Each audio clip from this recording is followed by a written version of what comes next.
Well, hello, everybody. How you doing, everybody out there? This is Green Bean. Welcome to episode 76 of Greenbean's Jets pod. I am happy that you are here. I want to thank you for coming. I thoroughly enjoy our time together, as you probably know. If you're new here, welcome to you too. If this is your first time, hello. Hello, it's good to see you here. I'm happy to make your acquaintance, and hopefully we will have a good time today. It's going to be an interesting one because when I'm recording this, it's Father's Day. I usually record these on Saturday so I can release it on Sunday to the Patreon, blah, blah, blah, blah, all this stuff. But today it's Father's Day because, I'm going to be honest, I kind of took a Father's Day yesterday. I was mowing the lawn at where I'm staying. Got really hot. I said, let me cool off. I went inside and I never came out. So that's what happened. So here I am today. I got to record things on Father's Day. And so the cool thing is, see how quiet it is? No one's here. No one's here. That's my Father's Day gift. They left me alone. They made a little breakfast and they left. Oh my God. Now look. I am a father, I'm a husband, and I love them. I do. I love my time with them. I love it all. I wouldn't change it for anything. You know those movies, and if you can have your, the guy with, remember Jim Belushi, and he hit the home run and whatever, and he got to see what his life would be, and he missed his wife. That's me. I would never want anything else other than what I have. But this is nice. This is good. This is good. I did get another Father's Day gift. Look at this thing. What do you think? Look at that thing. So my wife had us made into the Simpsons. Not bad, right? That's me. If you didn't tell, that's my little brood. I'm not even kidding. I always thought that it would be cool to see us made in the artwork of the Simpsons. So now I have that. And when I build my new studio beginning next week, that'll be prominently displayed. And you guys will get to stare at it all the time, like my face, right? Like the face logo. So anyway, guys, welcome. I want to thank all you guys for watching. I want to thank all you guys for listening in the car or around the house. I like to listen to podcasts when I'm washing dishes or doing some work. Podcasts are going in the brain. So thank you to all who do that. Again, this is episode 76, which means this is episode, who is it? That's right, George Fant. This is episode George Fant. We'll do a little dig into George Fant's player profile. Who is this guy we're talking about with episode 76? But before I do, to all of you new people, one thing that we do like to talk about around here is the thumb. The old thumbs up button. There's a little thumbs up button right below the video. If you wouldn't mind just going down there and clicking that, that lets YouTube know that we're doing something fun over here and they'll show us to more people. If you haven't subscribed yet, that's another button right in the same neighborhood. It's red, says subscribe. Go ahead and click that guy, and that means that the YouTube algorithm will show you and suggest to you more things that are in this vein or from me. Specifically, if you want to make sure that nothing I do goes without you noticing, click the bell, and that means YouTube will tell you and announce to you whenever I go live and all that stuff. It's appreciated. The guys out there on the audio podcast, you can rate it on there too, whether it's Spotify, Google, Apple, whatever it might be. They have a little rating system. You can click 5 stars. You can write a review. All that stuff is greatly appreciated. The other super cool thing that we're doing over here is we have a little private group called the Beanbaggers, and there's a whole bunch of us in there. We hang out every day pretty much on Discord. We do weekly get-togethers. There's exclusive content that comes out. You get pre-released of all the articles. You get pre-release of this very podcast. In addition to that, you have content that is only made for the Beanbaggers. You can get involved with that. The link is right in the top of the description, and you will have a good time, and it's appreciated as well. It helps support the channel in addition to all the fun stuff you get. So here we are. Let's dig into a little George Fant. Tom, this is episode 76, and he is the player that we're going to use to exemplify this number because he is currently the player wearing that number for the New York Jets right now. And it's interesting, too, because it's not just some random guy we're going to talk about. He happens to be in the news. So when we're talking about George Fant, let's just meld this, the player profile section, with the news of the week.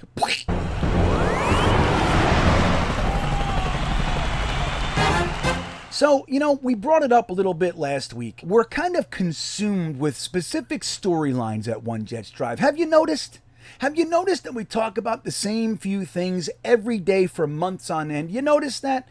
Like, what is one? We talk about how bad Zach Wilson is and how he's never going to be a good quarterback. If he has a bad day, we talk about that all week. That's something that we do, right? We do that.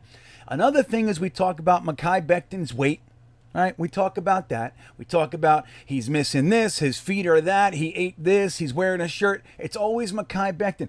But there are other things taking place for the New York Jets, and one of them is not so good. Not so good, everybody. We are talking about George Fant, who's just low-key unhappy right now. Now, we don't know to what extent that he's unhappy, but it's out there. And the first place I saw it was Ian Rappaport, and then immediately following that, our good friends at Jet Factor. I think Nania was the one who wrote about it, a little article I found talking about George Fant's unhappiness as well. And this is our guy, man. We are dependent upon George Fant this year. He ended up starting at left tackle for us after being our right tackle day one. He got moved over when Mekhi Becton got hurt. 322-pound left tackle / right tackle, and we don't know what he's going to play for us this year. Robert Saleh has gone on record and said George Fant's play last year has earned him the right to at least compete for the left tackle spot. Before last year, left tackle was pretty much Mekhi Becton. He got injured. George Fant played well. So they're going to give him the opportunity to compete. Now, a lot of people think that comment means that George Fant is going to stay on the left side, and Mekhi Becton is going to go to the right side. I don't necessarily hear that. I understand people saying it's possible. It's definitely possible. I don't hear that. I just hear competition. If Mekhi Becton is on his game, I think he's the superior left tackle. So, in my opinion, he would win it. Now, we don't know. Maybe the decision's already decided, but we'll see. Either way, we are depending upon George Fant coming in and manning one of those tackle positions. He is at the end of his third year with us. Joe Douglas gave him a really ill-advised contract. They gave him lower end, but starting tackle money when he really hadn't played all that much tackle. He was an undrafted free agent by the Seattle Seahawks, and he played some tight end. He played kind of swing tackle a little bit, and then he was penciled in to start at left tackle, got injured, and the dream was kind of washed down the drain. And then Joe Douglas gave him a pretty big contract for a guy with his portfolio, right? So, but now, after he's played so well the last couple of years, now his $11 million seems low. And George Fant probably wants an extension. He's 29. He's going to be 30 by the time the season starts. His birthday is in July 19th, if you must know. So that's 1 month from the day of recording this. We have 30 days for our tackle to be in his 20s. That's it. 30 more days, and he's a 30-year-old. So I don't know where that factors in. I don't know if they think he's got 5 years left, 1 year left, you know what I mean, as far as his success. But here's the problem. Now, we looked at George Fant as just, we didn't even know if he was going to be able to be a good starter. He started at right tackle, he did well. Last year, he started at left tackle, and he did well, so he's valuable. And Jets fans like him, right? Jets fans like him, I think, and rightfully so. The coaching staff likes him. So there was something said in the middle of last season. Joe Douglas, I don't remember how it got there, but he mentioned that he had already been in contact with George Fant's camp on a contract extension. Now, that's great news. Middle of the season, he's got a whole year left. That's great. We're ahead of the game, trying to get it done. And nothing has happened. So here we are now. He's still got this year, but George Fant, I imagine, would like some job security, and he probably would like to be paid among the top tackles in the league because guess what? He is one. So it all makes sense. Now, the Jets, though, could be looking at him and saying, how much do we want to give a 30-year-old tackle? How much? I mean, there's not as much wear and tear on his body as maybe some of the other left tackles in the league.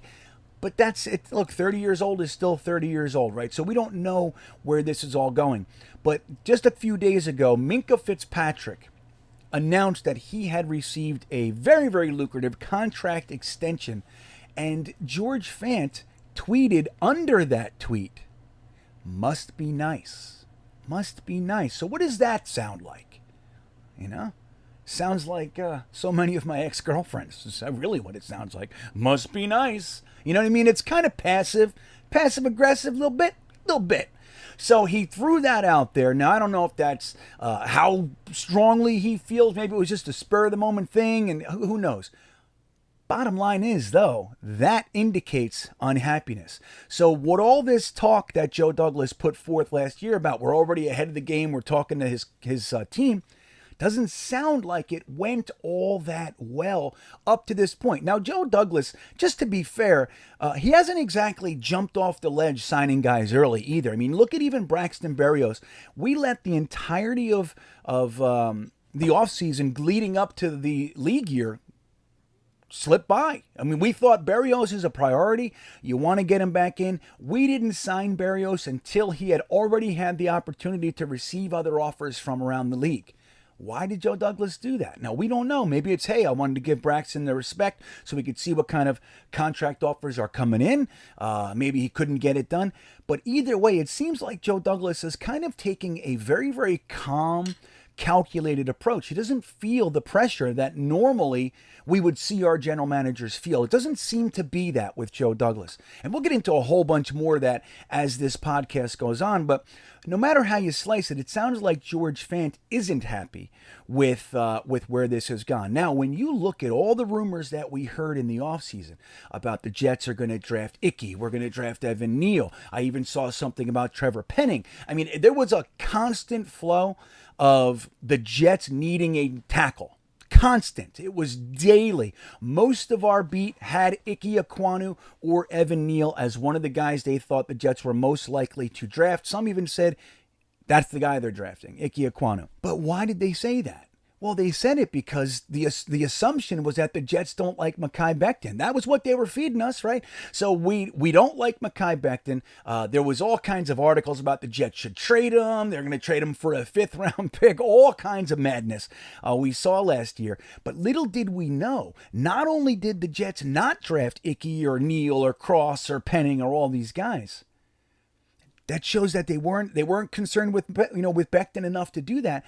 But underneath all that, our other tackle was having a negative experience right now. So there could be all sorts of reasons why they would bolster the position. And they haven't. Now, they did use a 4th-round pick on Max Mitchell. We did re-sign Connor McDermott. Right, so we signed him. We still have Chuma Edoga. So there are guys here at the same time. I don't think you would want any of those guys being your day one starter. Fair enough? So you look at this, we have some real potential issues from the naked eye at the tackle position, and the Jets haven't done much to bolster it. So they must feel differently than we're being led to think they feel. Do I need to rewind that and say that again? I don't even know what I said, so we're just going to leave it there. Hopefully it was right. The Jets don't seem to be as concerned as maybe we think they should be, okay? So George Fant, he's here. We have him for this whole year. He's going to be 30 years old. Maybe the Jets just want to let him play out this year. Hey, 1 year isn't enough for me to give you, a $17 million a year contract. Maybe that's what it is. We want you. We love you, but we're going to let this play out. Here's what we'll give you. We'll give you another 11 million, 12 million, whatever it is a year. You want 20? Okay, well then we're going to let this play out, and we're going to see how you play. If you have another great season, maybe we do go and offer you that. If not, we have Max Mitchell, and we draft another guy, and blah, blah, blah. And we still got to see what's up with Becton. So, I don't know, guys. I'll tell you this. I am happy George Fant is here. I really liked the signing. I was concerned like many other people were. And my whole hope at that point was, hey, Joe Douglas is an offensive line guy. He knows what he's doing. He knows what he's seeing. let's go with it. I think it far surpassed what many of us thought George Fant was going to be able to provide the New York Jets, and he's here. He's a good guy. Him and Becton, no matter which side of the line they're on, doesn't matter. That looks like it's going to be our two starters. The Jets did have Riley Reif into the facility for a visit. Let's see what happens with that. He'd be a nice guy as insurance, very similar to maybe Morgan Moses last year. But either way, it bears watching, and it totally bears mentioning. I'm just seeing some trickling come out this week, but the whole last week it was more about Becton than it was about Fant. And in my opinion, I would say Fant is probably more concerning, honestly. If you have a disgruntled guy, one's 22, one's 30. One has numerous years left on his contract, one does not. One seems to be happy with his role on the Jets, one might not be. So I don't know. Where do you put all this stuff? Where do you align? I mean, the one thing with Becton that we have is people think he's fat. That's what we got with that. Well, there's our player profile portion of the news of the week. And let's get into the next thing. This week, how can you deny that this week is all about Flight 2022, the little docu-series that the New York Jets released this week. They released it on Thursday night, right in time for our weekly Thursday Thick of It stream. And we streamed together with many of you all 5 episodes consecutively in succession. What a wacky show. There were people that checked in and said, what the hell is going on? They just show up and they look, and we're sitting there staring at the screen in silence for sometimes 15 minutes, just staring at the screen. So it might not be the best rewatch, but man, was that a good time. And Flight 2022 was fascinating. And I have to tell you, there were quite a few things that really stood out to me. Whether it's, how much I'm really digging LaFleur. LaFleur sounds more and more competent to me every time I hear him. Honestly, he does. The deeper we get into his knowledge structure, the more confident I get in this guy. I'm loving LaFleur, and that was something that really shined in the video. I'm also loving a lot of, the camaraderie. Like when you look around our facility, especially where we came from, in recent memory, the one that we like to talk about all the time is Mike McCagnon, after a certain cutoff point, would not allow his scouts to speak with the coaches. Why did he do that? He didn't want his analytics and all that kind of stuff to be tainted with the desires and thoughts of coaches. Like, imagine that. When now you look at our team, you look at our staff, they are lockstep with one another. They are all on the same page. There's great conversations, whether it's from, our coaches talking about, previous experience with a player they've had, a la Laken Tomlinson, or Nemja, the director of pro personnel, talking about, Laken Tomlinson's durability. They're all in there together. They're having a legitimate conversation that seems to be respectful of everyone else's opinions and considerate of their thoughts and feelings on any given player. I think it's fantastic. And that came through in spades, man. It was every time you looked at it, whether it was us down at the Senior Bowl, whether it was us in the draft, if it was us at the facility, this group seems to be on the same page in a way that we have maybe never seen before.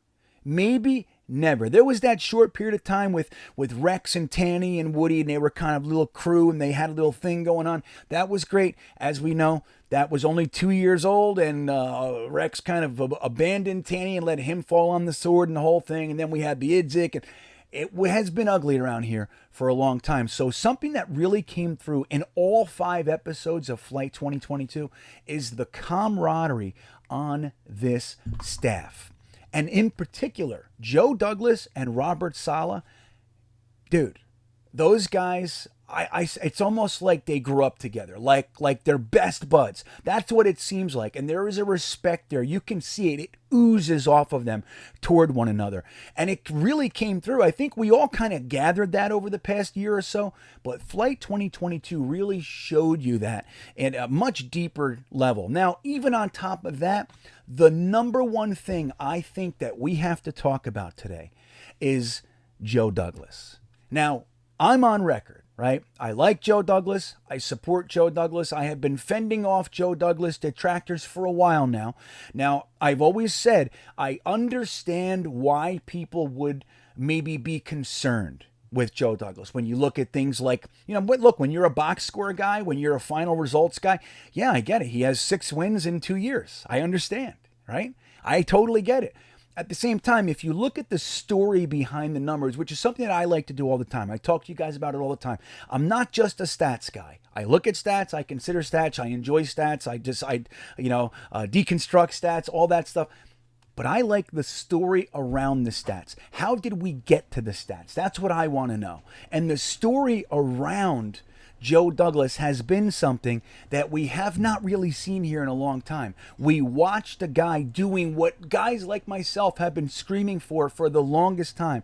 We need a legitimate and thorough tear down, and that's what we have not been seeing. We got this crappy layer of eroded and rotten foundation, and we go sign Le'Veon Bell and CJ Mosley and stick them on the top of a turd. Like, it's just never going to work. We knew it wasn't going to work. Now, we rooted, we had hope, but it was never going to work. Joe Douglas came in, and he's been tearing this thing down. Now, I want to talk to you guys about one thing before I get into the reactions in Flight 2022, because this is where we really see what this guy is made of. If you haven't watched any of the episodes yet, I'm going to highly recommend that you do. But episode 4, if you're only going to watch one, if you can only muster up the gumption to watch one episode of Flight 2022, it is undoubtedly episode 4. And I loved all of them, okay? I loved all of them, but episode 4 is the peak, man. It is the tops, and you get to see who Joe Douglas is in a way that we've never seen before. You might not know this, but Joe Douglas has emotions. Did you know that? He has emotions. But we'll get into that in just a few minutes. The first thing I really want to highlight for you is what Joe Douglas has done in that teardown. Now, he shows up here, okay? He shows up as the New York Jets general manager with Adam Gase as a head coach, but he doesn't want to be a full head coach. He only has a half of the team head coach. He's got another head coach for the defense, and that's Greg Williams. So we have that whole thing. We have Sam Darnold as a starter, starting franchise quarterback, and then we have Jamal Adams as essentially the leader, the voice of the D, and even to some extent the whole team. So we had Jamal and Sam up top. We had Adam Gase and Greg Williams as the brain trust, and then we bring in Joe Douglas, who brings in Phil Savage and Chad Alexander, and he brings Rex Hogan back and some others, right? So he has to identify very, very early on, is this coach the guy? Do I move forward with this coach, even though everybody's saying we're best buds and all this kind of stuff, we're long-standing friendship and all that jazz. Is Adam Gase the guy? He decides no. So one of his earlier jobs is to get rid of Adam Gase. He fires the whole coaching staff outside of Brant Boyer, and he starts fresh. Okay, he gets rid of Greg Williams a little bit before that and all that. So he identifies real quick three big moves, all right? And we could talk about the Leo Williams thing, but I'll leave that in the back. He did that earlier. The really big ones were Sam Darnold, Jamal Adams, and Adam Gase. So he has to start over with a whole new coaching staff, and he decides to trade what at the time at least half of Jetnation thought was a bad move. The way that it was said, you look at like Beningo and all these guys, they lost their minds. The Jets got worse today. In years, maybe we're better, but this sucks because the team right now got worse. He's our best player, and on and on and on, right? He didn't care. He went ahead and made the trade that is looked at now as arguably one of the best trades, most lopsided trades in a decade or more, okay? It's way up there with some of the best trades in NFL history. Now, it's all going to depend on the players and all that, and we'll talk about that. But the other thing is he's got to take a look at Sam Darnold, his starting quarterback. A couple years earlier, they used the 3rd overall pick and 3 second-round picks to get Sam Darnold. He didn't look very good, and he decides, I'm going to move on from Sam Darnold as well. So now he takes Jamal Adams and Sam Darnold and moves on. Takes Adam Gase next and moves on. He brings in Saleh and that whole crew. We got a whole bunch of rookies now as a coaching staff. We have a death in the group. We all kinds of stuff. But when you look at what he netted in return for 2 players, okay, you had Sam Darnold, who, look, We traded him to the Panthers. They signed him for his 5th-year option. They have already drafted another quarterback, and they're looking to trade for Baker Mayfield. Sam Darnold is not long for a starting quarterback in Carolina. Everyone around the NFL knows that, okay? So they're the ones fitting the bill. They got his $20 million 5th-year option. They got, it's the whole thing. He's not going to work out. He looked atrocious last year. So Joe Douglas turns that guy into 3 picks, a 2nd and a 4th and a 6th. So he ends up turning Sam Darnold and Jamal Adams into Elijah Vera Tucker, Garrett Wilson, Jason Pinnock, who just might end up being our starting safety, it turns out, soon. If not, he's looking like he's climbing the depth chart at the safety position. So he looks like he might have something in his future for us. So we got AVT, Garrett Wilson, Jason Pinnock, Jonathan Marshall from last year's draft. Now, Jonathan Marshall is a defensive tackle. We don't know what he's going to be either. 6th-round pick, had a solid, clean 10 RAS score, so they went with him, and we'll see what kind of impact he can have this year. So then this year, he turns the Sam Darnold stuff into Breece Hall and Max Mitchell. So we got arguably the best running back, at least pedigree and prospect-wise, that we brought in here since 2001, since Lamont Jordan in the 2nd round. That's the last time we took a 2nd-round pick and used it on a running back. We've gotten journeyman, Chris Ivory, Thomas Jones. We've done some work in the running back position in the last 20 years, but nothing like this. Breece Hall is arguably the top running back that we brought into this team since 2001, Lamont Jordan, and probably since Curtis Martin, and we'll see how that goes. But he turned 2 guys that are really kind of fallen out of favor. Jamal Adams is now the highest paid safety in the league, did not have a great last 2 years over in Seattle. So we don't know what his career is. He's still young, but not exactly what they'd hope to get over there. And look what Joe Douglas gave us. So when you look at this guy and what he's been able to do is kind of ignore and weather the same old Jets kind of onslaught and all the negative press and all the stuff that we hear around here, to stay to his plan, to stay true to it, and to keep marching forward. And when you just look back at those 2 trades, Sam Darnold and Jamal Adams are not building blocks. We thought they were. We hoped they were. They're not. He turned both of them into a starting guard, a starting wide receiver, potentially a starting safety, a depth defensive tackle, a starting running back, and a pipeline tackle. It's not too bad. Not too bad. So when you look at those 2 moves in particular, you could start to feel good about Joe Douglas. But it really comes down to what the players are going to do. How well are these players actually going to do in the NFL? And we never know that, right? So that's going to take time, and we know that. But one of the things that we saw in Flight 2022 is this. With the Sauce Gardner pick, there were lots of people talking about Icky, like I mentioned earlier. They were talking about Evan Neal. We talked about Kayvon Thibodeau. We talked about, Jermaine Johnson. All sorts of guys that we could have taken at pick 4. And we didn't know who they had on their board. Was it going to be a tackle? Was it going to be a defensive end? Was it going to be a safety? It could be Kyle Hamilton. Could it be a Sauce Gardner or Derek Stingley?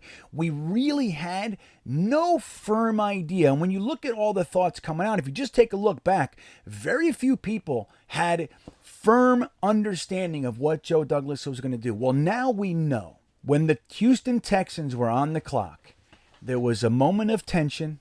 And when it came down the pike that the Texans had chosen Derek Stingley, watch what you see here. It's my number 1 favorite moment of the entire docuseries.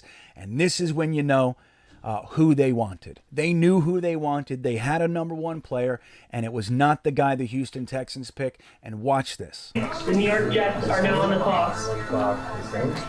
Stingley. Yes.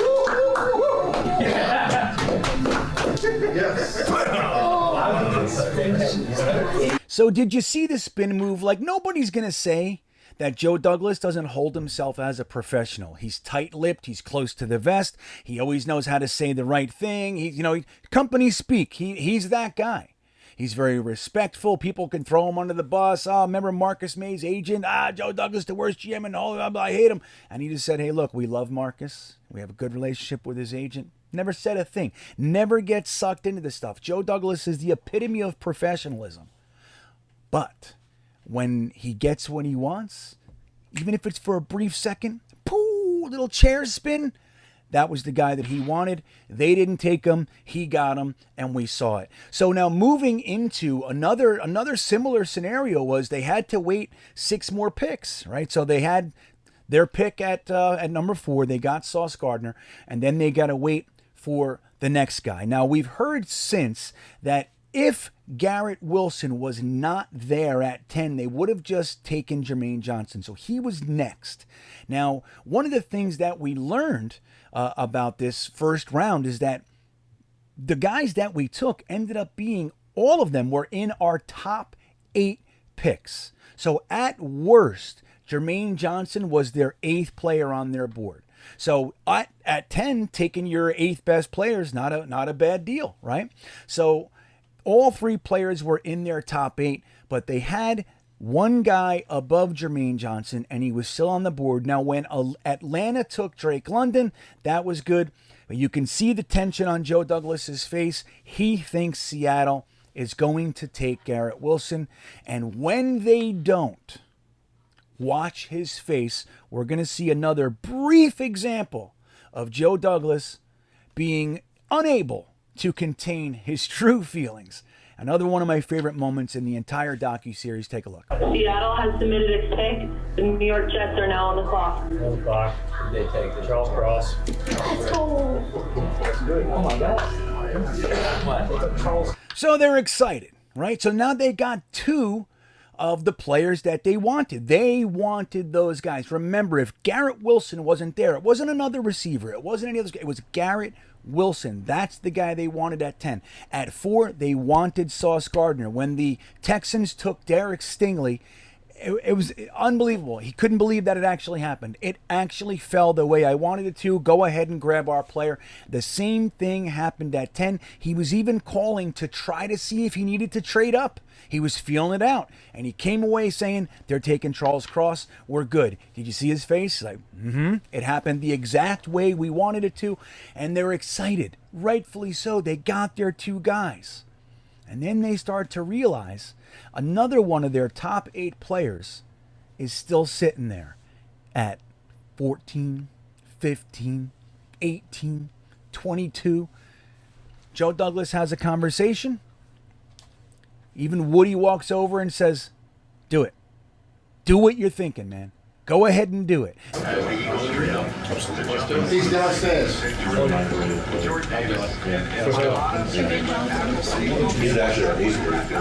Now, I've heard people ask me, does that mean Woody's really running the show in the draft room? Absolutely not. I don't hear that at all. What I see is the owner knowing very well what the general manager wants to do and his whole team. He knows who they want, and he's giving them that cosign. Don't worry about putting your neck out on the limb. I'm with you. Don't worry about it. Do it. And he does it. And Joe Douglas, and they did a fantastic job editing this. He called every single team. And this is the thing, guys. It's not just about knowing who to select and kind of working some phones. It's how much your GM is going to put in when his feet are to the fire. What kind of work ethic? What is he going to do? Joe Douglas, for, an hour and a half, whatever it was, worked the phones. He called every single team, and the Jets, One Jets Drive Productions crew put it together in just the best way ever. I won't show you the whole thing, but take a little look at Joe Douglas working the phones for Jermaine Johnson, and Jermaine Johnson specifically.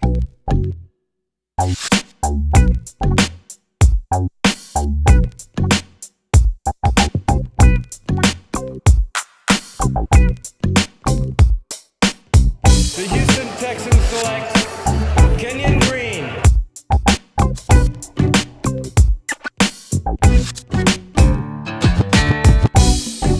The Los Angeles Chargers select Zion Johnson.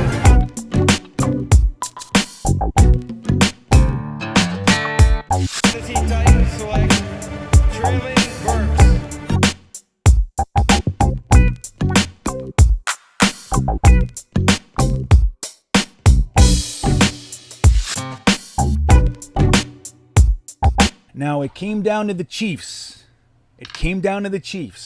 He was all but resigned.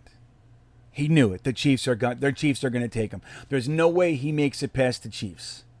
Watch the legitimate excitement and realization when, holy macaroni, he's still there. The Kansas City Chiefs select Trent McDuffie.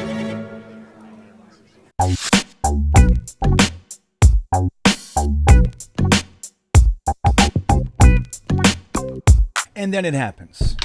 We're on the effing clock.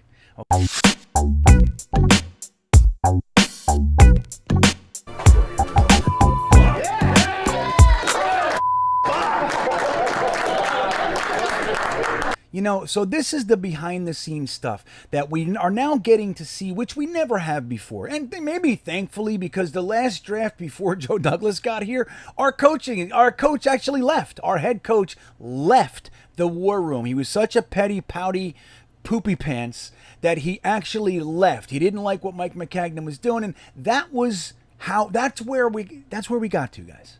That's bottom. When your coach and general manager after the first round pick can't even be in the same room, that's where we were. Now look at what's going on. We have a guy who spent an hour and a half or however long it was calling every single team, trying to get it done. And guess what? He did. He thought numerous times, it's over. This is it.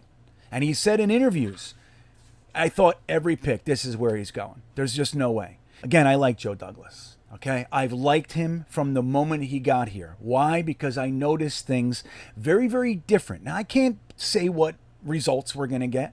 I don't know what about if Robert Saleh is going to be a great head coach or if Ulbricht's going to be a good defensive coordinator. I don't know. But I got to say, this episode of Flight 2022 showed me exactly why it is that I felt the way I felt about this Joe Douglas character. And I think that we just might have the best general manager that we've ever had. Now, these players need to turn into something. Okay? We know that. But I don't know how anybody can watch this and come away not going, thank goodness we finally have a frigging NFL GM. And an NFL GM that just might be among the tops. And he's just getting started. This is only his third time ever doing it, guys. He's in the beginning. He's in his infancy. You want to hang 2020 over his head? By all means, he was a rookie. And take a look at what his draft war room looked like that day. Let's not forget this. He was home with his wife and kids. This is where this guy started. So when we look at this episode, the whole series really, it showed me exactly what it is that we have in our general manager. And guys, if you haven't watched it, please do. Just carve out some time. Each episode is give or take 45 minutes or so. Carve out the hour and buckle down. Put your headphones on so nobody can interrupt you and watch. You're going to love it. And that is the news of the week.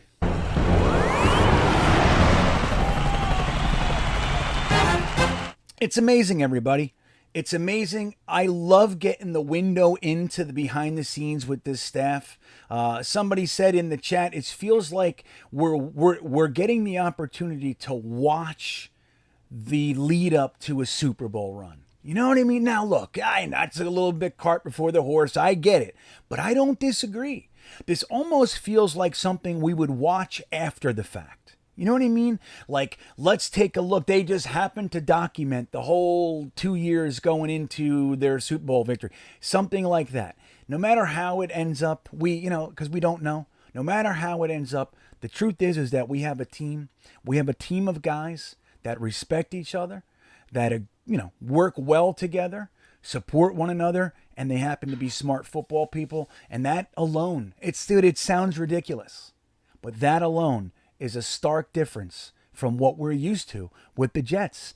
Two of our last three GMs were accountants. That's what we were rooting for. We were hoping these accountants can somehow figure it out and put together a Super Bowl team. Now we're rooting, we're buying jerseys, we're in the stadium, we're yelling, we're arguing with Pats fans and Bills fans.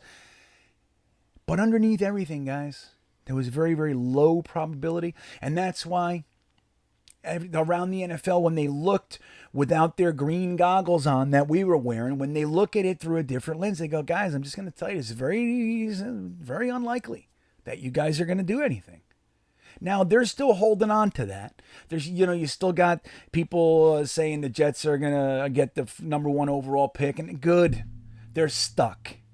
But when you look at what our team has in the leadership positions, it is drastically different than anything that we've had here for a very, very long time. A lot of my younger fans that we commune with often, these guys 21, 25 years old, it's different than anything you've ever seen in your life, most of you. You know what I mean? It's going to be completely different.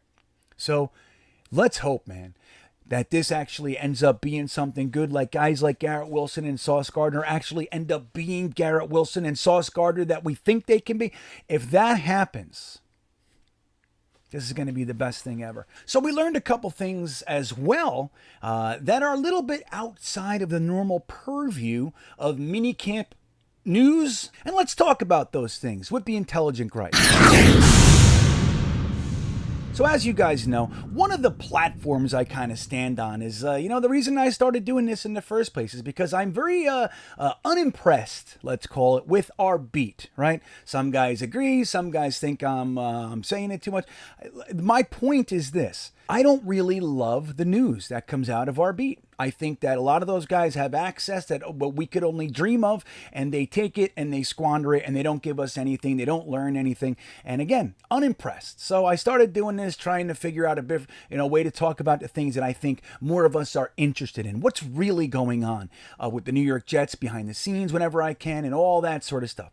So something that came out this week was pretty interesting. A lot of us, again, we look at the beat because this is the news coming out. And for the longest time, that's all we had. Like when I was in my 20s and stuff, all I had was the Daily News and the Post and the Star Ledger and all that jazz. I just read what was there because I didn't have access. Now we have access, man. We get the same pressers that they get. We get all the interviews that they get. We can find the same stuff that they're getting because they're not doing anything outside of that to give us any real juicy stuff. Whenever they say they're giving us something juicy, it ends up being dead wrong, right? Now, Zach Wilson came out this week in an interview. He just said it in passing, but it was beautiful. He said what we have been talking about for the last 2 or 3 years, that the beat doesn't really know anything because the Jets staff already know what our beat is. Like in the past, like even with guys, as much as we loved him, Rex Ryan, he fell into the beat thing, right? They get caught up with the beat and they like almost let them fool them into believing that they're friends, and then they write these terrible articles about how much you stink and all this kinds of stuff. So this staff, again, high board, high level professionalism. They're not stupid. They know exactly how to play it.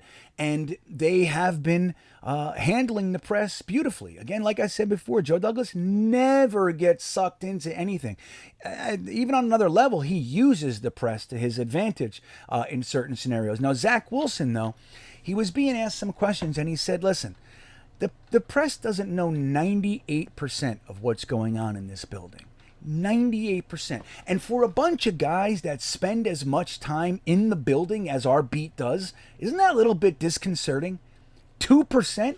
That's all you can figure out? 2%? Now, I'll tell you, I think they should be doing better. I think that they should have respectable relationships with our staff, and the team should trust them to give them certain tidbits. That's what should be happening. But it's not, because they're a bunch of shysters, and they know that. So Zach Wilson said they don't know anything. They don't know anything.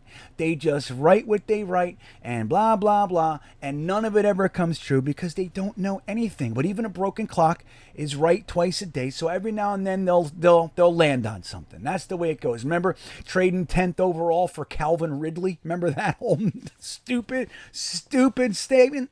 Remember that? We knew it was, get out of here. We're never trading number 10 overall for Calvin Ridley. Ain't happening. But this is the stuff that we see, right? This is the stuff that we see, and we got to try to navigate through it and see what's real. It's what's going on now with a couple young players, with Becton and Mims. These guys are out to destroy these guys. Why? I don't know. I mean, we can all be concerned about injuries. We can be concerned about what Denzel Mims looked like last year, but why are you calling him cavalier? Why are you saying he doesn't care? Why are you saying this guy's eating himself to death? What is that crap? And that's the stuff that they're putting out. They're trying to get us to think certain things. Zach Wilson said they don't know anything. And not that we didn't already kind of know that. We did. At least we had a sneaking suspicion, but now we know that. Now, something else we know. Garrett Wilson had a little interview this week. So to dovetail nicely with that, now look at this episode, right, of Greenbean's Pod. We're talking about the professionalism of our general manager and subsequently his staff. We're talking about Zach Wilson letting us know, just confirming a lot of our thoughts. The media doesn't know anything. And then we see a little interview with Garrett Wilson, one of those picks that we got in the Jamal Adams trade. They ask him about the New York spotlight. You know, like, look, you came from Ohio State, where the university kind of feels like they have a responsibility to take care of you. You go to New York and the NFL, where they give you $20 million, they say, now you need to give us, you need to produce. And he said, that's real. But he said, listen, we're having these meetings. The Jets have these meetings with us, telling us about the New York media. Now, I don't think that he realized the magnitude of what he said. He said that the Jets drill into their heads that the media, their job, they're trying to get you to say something. They're trying to get you to show something that you don't want to show. That's all they're doing. And he said, I'm wondering, why do we have these meetings? And he said, it's real. Being in New York, like I didn't realize we do these little like education events before we go talk to the media every time. I'm like, why are we doing this? Just stuff like that. Like they said, they're basically trying to drill you. They're basically trying to get something out of you every time. And I'm sure that's the case with every market, but it's just a little step up when it comes to tabloids and stuff like that is what they always preach. And so it's very real. Now, we've talked about it for a little while with with interviews from like Bryce Hall and CJ Mosley last year. There's a lot of the similar terms coming out. Like when they asked Bryce Hall and CJ Mosley who they think that the Jets might want to go for in the offseason, what do they say? That has nothing to do with me. That's not my job. My job, that's for somebody else to worry about which positions and which players and all. That's not for me. My job is to come in here and do my job and to produce and work hard and all those things. But what is the media's motivation with that? Why are they asking them that question? You want to know why? Because they want a "we need more dogs" comment. That's what they want. They want the headline, Bryce Hall thinks that the Jets defensive ends are, that's what they want.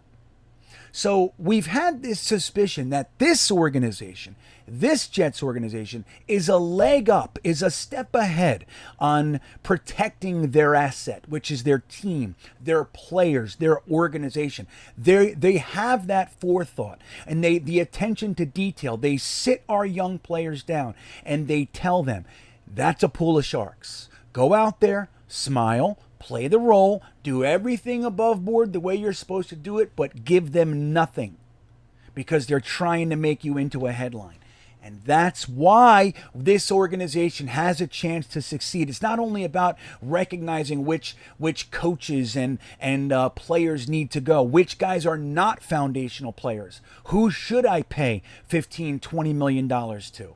You know, for many years, the Jets were very misguided in that, giving guys $20 million. Look, even CJ Mosley, God bless him, we gave him $5 million more per year than anybody else was going to give him. Why? Because he wouldn't have come here otherwise. What did Avery Williamson say a couple weeks ago? He said, I was going to the Colts, and the Jets swooped in and gave me the millions more than the Colts and anybody else was going to give me, so I had to go there. You can't turn down that kind of money. You think CJ Mosley was going to turn down 5 more a year? The Ravens were offering him 12. We gave him 17. Got to take it. Over 5 years or whatever, it's $25 million extra dollars for the same time frame. So this is the thing. Joe Douglas seems to know all that stuff. He doesn't get pushed around. He doesn't get panicky. He knows how to trade. He knows when to trade. He puts in the work to do it. But on an even deeper level, our players are prepared for the New York media. They only give them 2%. 98% ain't even for them. But when you go out there, they're going to make sure that their players have been prepped for exactly what this is. Yes, we have to go out there. It's in the NFL league rules. We got to go out there. We got to answer questions. But this is how you do it. Now, I'm sure many teams do that and all that. That's all great. But we know better than anyone, this beat, this particular media market is different. And it's not because the media market's full of big tough guys and bullies. They're snakes. That's what they are.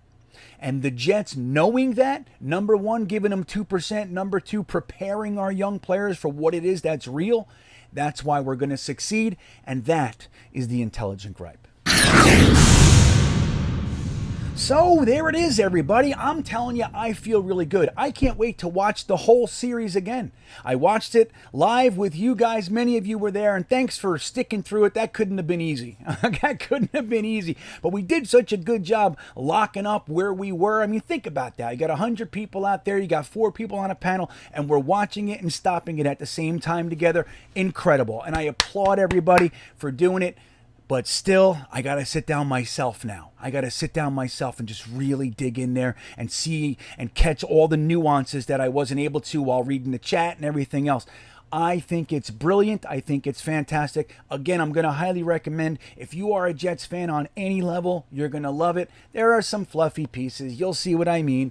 And that's fine too. That's fine too. But there's more than enough meat on the bone to satisfy the Jets fan on any level, and I think you should do it. If you've already watched it, you know what I'm talking about. Guys, I want to thank you for being here. Don't forget to like and subscribe, and happy Father's Day once again. I hope you all had a wonderful Father's Day. I mean that sincerely. I'm a father myself, and I get it. I want to congratulate our newest father out there. You guys may or may not know this by now, but our very own Ryan from Jets Talk 24/7 became a father this week. He's a daddy to a little girl. Congratulations to you, my good friend. And he's going to be a great father. And I'm just delighted to welcome him to the fray of being a daddy. And congratulations to all you guys. Thanks for stopping by. Have a great week. And as always, go Jets. Hey, what's going on? Hey, Jermaine, you remember what you said to me when you walked out of my office? Yes, On sir. the 30 visit, what'd you say? You said, come get me. Yes, sir. Guess what Yes, we're sir. doing? We're coming to get you.